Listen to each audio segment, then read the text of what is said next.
भारत जोड़ो यात्रा अपनी पहली वर्षगांठ मना रही है। इस भारत जोड़ो यात्रा में राहुल गांधी ने हजारों किलोमीटर की यात्रा करके देश को जोड़ने का प्रयास किया था। भारत जोड़ो यात्रा के सोलन जिला संयोजक विनोद सुल्तानपुरी का कहना है कि अब ये यात्रा गांव स्तर तक जाने वाली है और जमीनी स्तर पर संवाद करके लोगों से उनकी समस्याएं जानेगी। विनोद सुल्तानपुरी ने कहा कि छोटी मानसिकता और भाई को भाई से लड़ाना, जातिवाद, सांप्रदायिक ताकतों के खिलाफ एकजुटता से ये भारत जोड़ो यात्रा घर घर तक पहुंचेगी। यात्रा का मकसद लोगों तक पहुंचना ही नहीं बल्कि लोगों की समस्याओं को सरकार तक भी पहुंचाना है और उसका निदान भी करना है। उन्होंने कहा कि जिला स्तर पर सभी महासचिव, मंत्री, विधायक इसका स्वरूप बनाएंगे और लोगों तक पहुंचने के लिए सभी की भागीदारी सुनिश्चित करेंगे। भारत जोड़ो यात्रा का जो मुख्य उद्देश्य रहा है,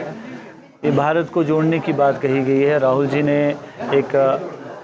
ऐसे माहौल में इस यात्रा को शुरू किया था जब पूरे देश में एक सांप्रदायिक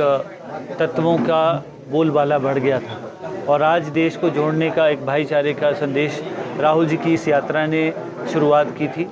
और आज उस यात्रा का 1 साल हम मनाने जा रहे हैं। इसी यात्रा को हम आगे बढ़ाते हुए अपने ग्रामीण क्षेत्रों तक पहुंचाने वाले हैं और इस यात्रा के तहत और इस यात्रा के मध्य से हम गांव-गांव तक पहुंचने वाले हैं और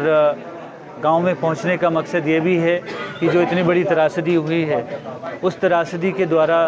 जो हमारे ग्रामीणों में एक दहशत भी है और एक उनकी समस्याएं जो भी बहुत ज़्यादा बढ़ गई हैं,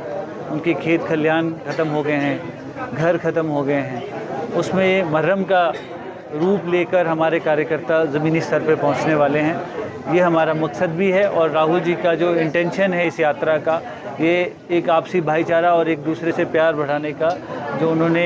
एक कवायद रखी है और एक नींव रखी है, उसको आगे बढ़ाते हुए हम ग्रामीण स्तर तक ज़िला सोलन का मुझे जो प्रभार माननीय हमारी अध्यक्षा प्रतिभा सिंह जी ने दिया है, उसके तहत हमें जो जिम्मेदारी दी गई है उसे पूरा निभाया जाएगा।